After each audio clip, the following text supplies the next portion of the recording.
Imagine standing in an arena, the roar of 50,000 spectators ringing in your ears, opponents clad in metal armor, shields thrust forward, swords glinting under the sun. This is not just survival. This is the world of ancient Roman gladiators, a brutal yet fascinating facet of one of history's greatest civilizations. But who were the gladiators really?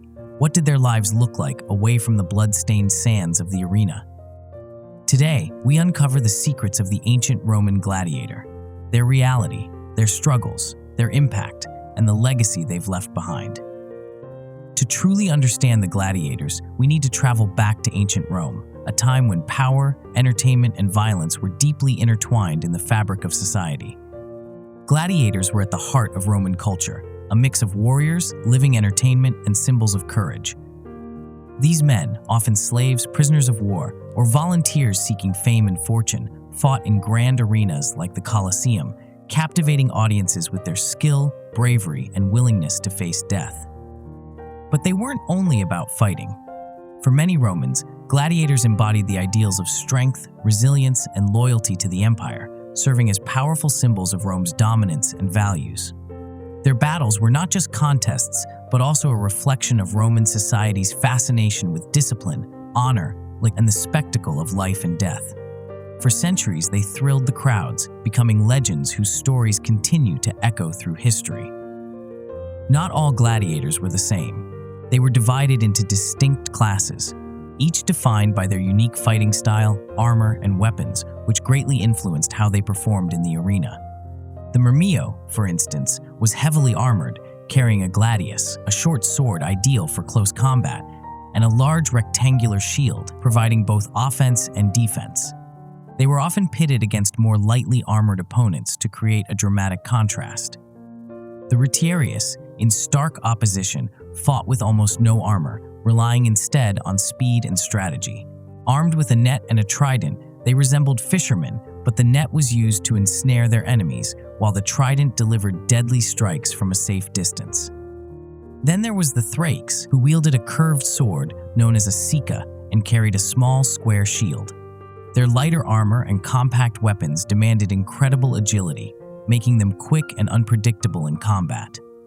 Each class brought a distinct flavor to the gladiatorial games, ensuring excitement and variety for the crowds who gathered to watch these deadly spectacles play out.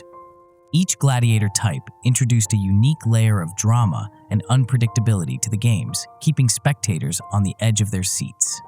The life of a gladiator was one of discipline, intensity, and relentless physical preparation. During the day, they trained tirelessly in the ludus, a specialized training school under the watchful eye of a lanista or gladiator trainer. The lanista was often a former gladiator themselves, skilled in combat and responsible for shaping raw recruits into fierce warriors. These routines were grueling, designed to transform enslaved individuals, criminals, or volunteers into skilled fighters capable of surviving the brutal spectacles of the arena. Training included mastering various weapons, developing physical endurance, and learning specific combat techniques tailored to their assigned fighting style, such as the heavily armed myrmio or the agile retiarius. Despite the harsh conditions, the most successful gladiators could gain fame, admiration, and even the chance to win their freedom, making their intense preparation a pathway to survival and possibly a better life. Interestingly, gladiators were fed a diet rich in barley and beans, earning them the nickname barley men. This plant-based, high-carbohydrate diet was specifically designed to provide the sustained energy they needed for their grueling battles in the arena. These fights could last for hours, requiring immense stamina and physical endurance.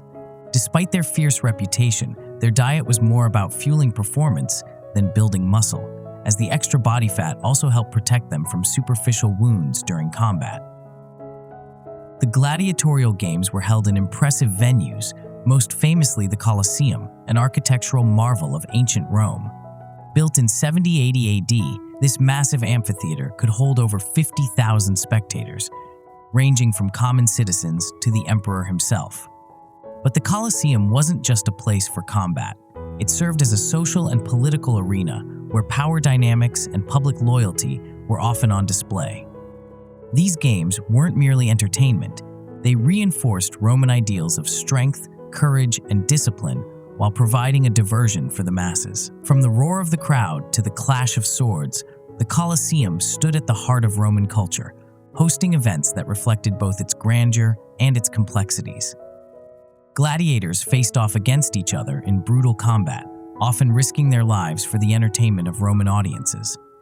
These battles could involve not only fellow gladiators, but also dangerous animals like lions or tigers, adding to the spectacle's intensity. In some cases, arenas were even flooded to stage dramatic naval battles with small ships. Whether a gladiator lived or died often depended on the whims of the crowd, who would cheer or jeer to influence the decision. Ultimately, the emperor held the final say, delivering the iconic thumbs up for mercy or thumbs down for execution, a moment that could seal a fighter's fate. Gladiators occupied a unique and paradoxical position in Roman society. On one hand, they were celebrated as entertainers, admired by the masses, and often achieved a level of fame comparable to modern-day celebrities. Their battles in the arena provided a thrilling spectacle that captivated audiences, making them icons of bravery and skill. On the other hand, most gladiators were slaves, prisoners of war, or criminals, considered the property of their lanista, the owner and trainer of gladiators, or the empire itself. Despite their popularity, they lived under harsh conditions, facing brutal training and the constant threat of death in the arena. A few fortunate gladiators earned their freedom through exceptional performance and could go on to live prosperous lives, occasionally even attaining positions of influence. However, for many, the violent nature of their profession meant they rarely survived long enough to see such opportunities, their lives ending in the very arenas that made them famous. Even centuries after the last gladiatorial fight, their legacy endures as a testament to human strength and resilience. These warriors, who once entertained roaring crowds in ancient arenas, continue to inspire modern culture in profound ways. From blockbuster films like Gladiator that bring their stories to life on the big screen, to their influence on combat sports, where the spirit of discipline and skill lives on, gladiators remain powerful symbols of bravery and endurance.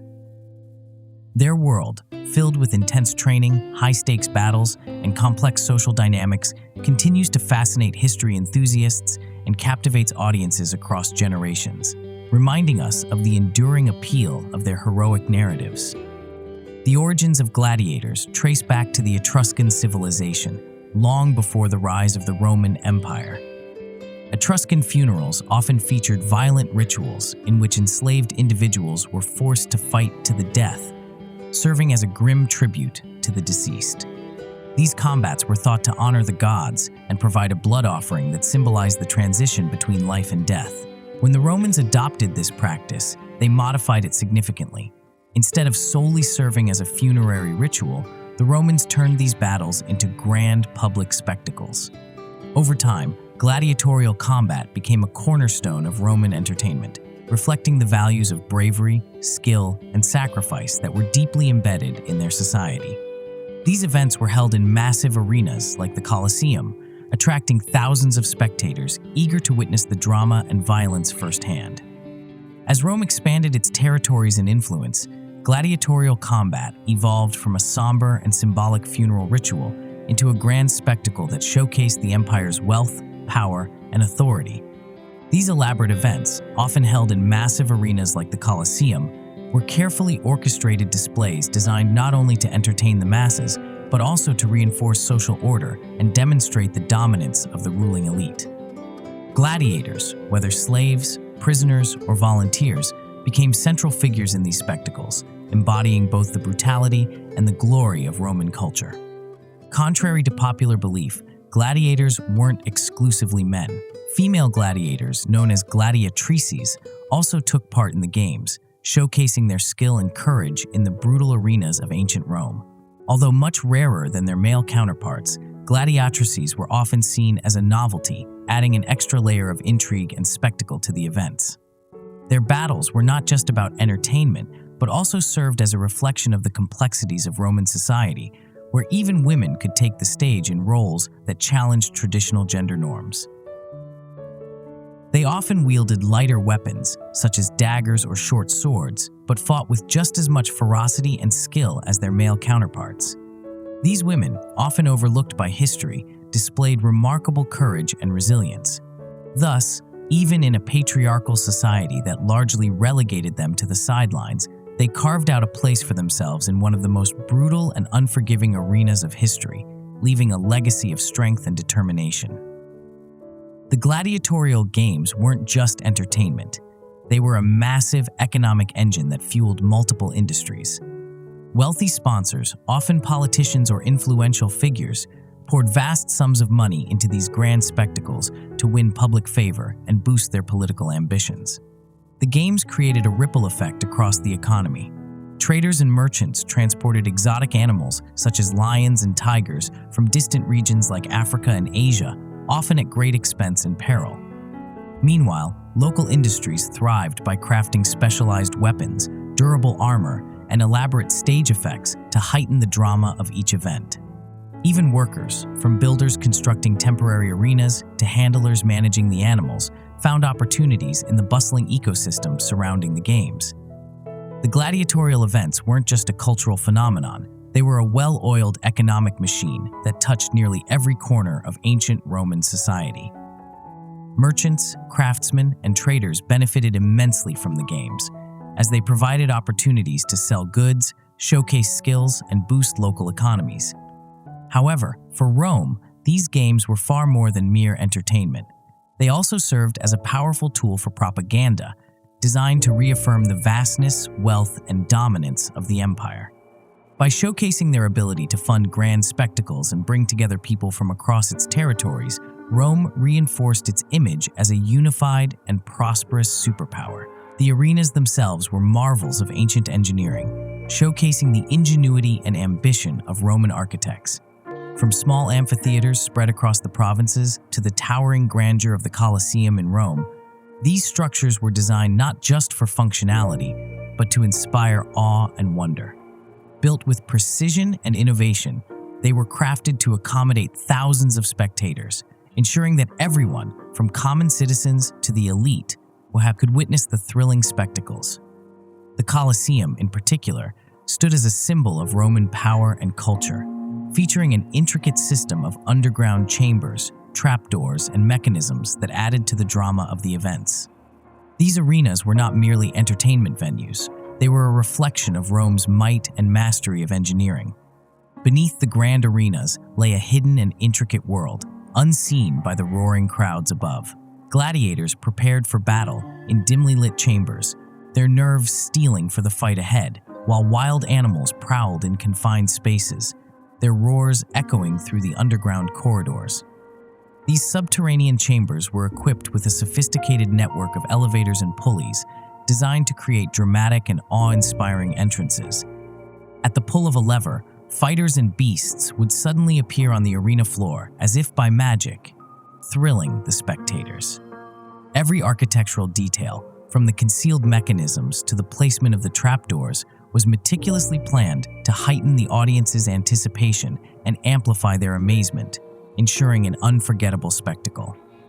The games were more than leisure. They were deeply political and intricately tied to the social fabric of ancient Rome. For politicians and emperors, they provided a powerful opportunity to gain favor with the masses and solidify their influence.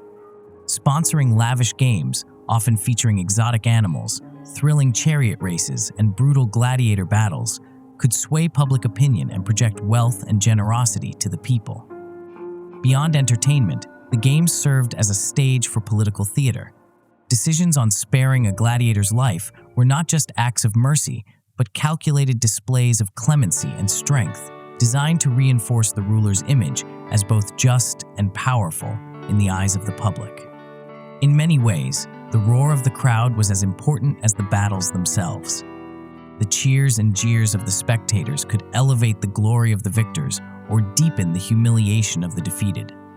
Leaders who mastered the spectacle of the games understood the power of public perception, how the fervor of the crowd could secure their place in history, solidifying their legacy as strong and capable rulers. Conversely, failing to captivate the audience could mean not only the loss of their reputation, but potentially their authority as well. Not everything we know about gladiators is true, and much of what we think we understand has been shaped by myths and popular culture. For instance, the iconic thumbs-up-down gesture, often depicted in movies, is likely a misrepresentation. Historians suggest that the reality was far more nuanced. Gestures to decide whether a gladiator would live or die were much more complex than simple hand signals. Some believe that the thumb pointed in different directions or specific verbal commands played a role in these life-and-death decisions, reflecting a more intricate system of communication in the arena than we often imagine. Hollywood has often romanticized gladiators as fearless lone warriors, battling for honor and glory in epic arenas. In reality, however, their lives were far more structured and carefully orchestrated. Gladiators were typically slaves, prisoners of war, or criminals who were trained in specialized schools and subjected to strict discipline. Their fights were not just chaotic free-for-alls, but carefully managed spectacles designed to entertain the masses and reinforce the authority of the Roman Empire. Their fates were heavily controlled, with every aspect of their existence dictated by the empire, leaving little room for the independence or heroism often portrayed on screen. As Rome's power waned, so did its appetite for gladiatorial games. The empire faced growing economic struggles, making it increasingly difficult to fund these extravagant events that once symbolized Roman strength and unity. At the same time, the rise of Christianity introduced a new moral and cultural ethos that opposed the violence and bloodshed of the arenas, viewing such spectacles as contrary to the values of compassion and human dignity. This combination of financial pressures and shifting societal values gradually led to the decline and eventual end of the once celebrated gladiatorial games. By the 5th century, the once mighty Colosseum no longer hosted battles, marking the end of an era that defined Rome's cultural identity.